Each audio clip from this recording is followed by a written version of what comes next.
before we move on to other groups. Was that incident, what bearing did that incident have on the result? Or did it have nothing? None. None. Would you say none? Italy was going to be... Okay. Italy was going to be... Let's go Australian. Against Ghana at the quarterfinals of the 2010 South Africa 2010 World Cup. Same thing happened. No, different scenario. Different scenario, but it's spoiled Uruguay on. Same thing with Ivanovic. No. Spoiled Liverpool. I just want us. I want us. Match. No. I disagree. Tomorrow, I disagree. The headlines. Let's just put it in perspective. In 2010, he handled the ball. On the line against Ghana at the World Cup. In November 2010, he was also given a 7-match ban for biting PSV Eindhoven's Otmar Bakal. In 2011, he was given an 8-match ban for racially abusing. Racially abusing in quotes. He also, was also a biting incident. I'm talking about the outcome of those matches. Guys, what was the outcome of those matches? Wait, guys. Look, There's there's something called karma. You'll be beaten as in EATEN, not beaten as in BITTEN, whether you like it or not. Wow. Let's end it this way. Okay. Luis Suarez caused controversy, but what we have not been able to do tonight is to say whether or not that incident affected the results. I think I don't think. I'm not able to make the guys in the studio agree. So let's move on. Let's talk about Group F, and that's the one that has Nigeria. I'm not going to allow you guys say much about Group F because we'll do that later on. But we have that tomorrow, Super Eagles of Nigeria in Porto Alegre will take on Argentina, and this is what it looks like. The second match is also involving Bosnia and Yes, this is what it looks like. Some of us would really like it to stay like this, as long as we qualify, and then if we can go on better and beat Argentina and be on top, some would also like it. But for me, as long as it stays this way, I don't have a problem. So that's how it stands in Group F. The one that has Nigeria, and hopefully tomorrow a good result for Nigeria, and we might just be moving ahead. But Tunde, even though I really don't want you guys to say much, but what do you think we should do differently? See the guys in training. I mean, I don't know. Well, I don't think we should do anything different from what we did in the last game, except that I still believe very strongly that this team has not played to its potential. Okay. I still believe that there are still some structural problems with this team. I still believe that their decision-making in the final third is very poor. I still think their approach play also needs to be working. I think the quality of their passing, the final ball also needs a lot of tweaking as well. So this team is not perfect, but it is beginning to grow into this competition. Against Argentina, it is instructive to note that Argentina do not need to win. Neither does Nigeria need to win. A draw would suit both teams finely. Both of them will qualify, comfortable. But the problem is this. Everybody is looking to avoid France. That is Argentina and Nigeria. Nigeria would also like to avoid France. The Argentine team is also very defensively suspect. Coach Alejandro Sabella always says that every time his team is under attack, he covers his eyes, because he knows that they're defensively frail. That's top heavy. Then, top heavy, exactly. It's like a bodybuilder who has very skinny toothpick legs, but has a massive torso, upper torso. So the question is this the point where Stephen Keshi finally gets the scalp of Argentina after 3 previous tries? Or does he just take it easy and hope for the best against a French team that has been particularly ruthless in their group? A tactical truce. A tactical truce. That has happened before the previous World Cup. I think it was 1982. I think. When two teams played Germany and Austria, their brothers, Austria played an accord match and eliminated Algeria. But these are 2 teams from 2 different continents, 2 different ways of life. I don't see an accord. Let me quickly go to Cosmos. While Tunde was speaking, was talking about the players.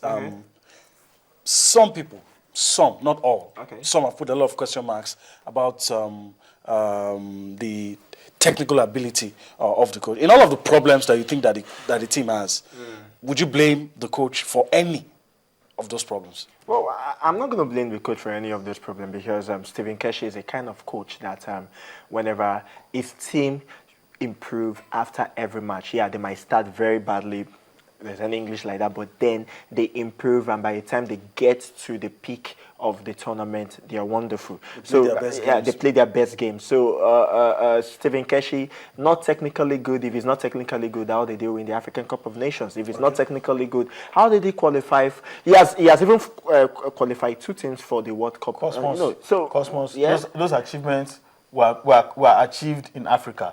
Playing football on the global stage is a if I may just say something, sorry. You cannot divorce the performances of a team from the input of a coach. I'm a huge Keshi fan. I'm a massive Keshi fan. I'm not saying he's technically deficient, but I'm just saying that there's still plenty that he can do to improve his game. Nigeria football is 30 years behind the rest of the world. We don't have video assessors. We don't have opposition scouts. We don't have nutritionists. We don't have there's a how's that the fault of Keshi? Keshi is the CEO of the team, more or less, and he must demand for these things in order to be able to compete with the likes of the best in the world. I don't expect you guys to agree. I really don't expect you guys to agree. But we have to move on. And what you're looking at is the guys we're going to come across. And sometimes it's scary when you look at what they have. But like today I said, they're top heavy. So we are hoping that their biscuit legs will crack when they play Nigeria. Keep hoping. I think for the first and let's leave it at that and move on there. Let's go on a break. When we come back, hopefully we'll be joined by a man in Brazil, that's Toyin Bitoye, and he will fill us in with what is happening in the camp of the Super Eagles. Join us again. Is in there. Coming from deep, Argentina lead, and it's Ainsa who got in there, the Manchester. After meeting in 3 previous encounters at the World Cup without a win against the Argentines, the Super Eagles of Nigeria would have to devise a new strategy to redeem themselves. Into space and looking for Higuain, this could be 2. And again. Defeated in 1994, 2002 and 2010 by the same team, football enthusiasts back home want the team to brace up. And it's a goal to Nigeria! Maradona leaves it. Shot comes in, good save by the goalkeeper, has spilled it, and Argentina equalise. Definitely we have to, I think, work on the loopholes in the midfield. We have to work on our midfield. So we are getting better, like what Stephen Keshi said after the victory against Bosnia-Herzegovina. And if you look at the Nigerian record and Argentina, in 1994, we lost to them. In 2010, we lost to them. And if you look at under 23 as well, they beat us once, we beat them once. Argentina has not been impressive in their last 2 matches. You never can tell, maybe the last match against us, that's when they want to prove that they are favourite in this tournament. Nigeria is never favourite, but Nigeria is just a participant that is just made to put up a respectable result.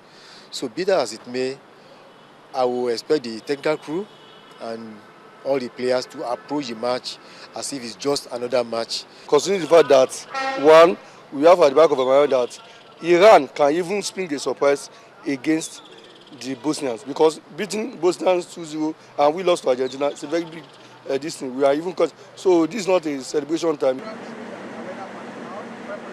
No matter how desperate Nigerians might want this victory or even a draw, there is an interesting scenario many Nigerians would not be hoping plays out.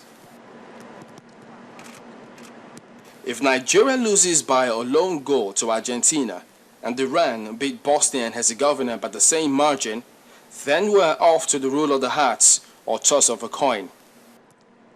According to FIFA guidelines for the FIFA 2014 World Cup, if 2 teams finish the group with the same number of points, goal difference and head-to-head, then the toss of coin or draws from a hat will determine who moves into the next round.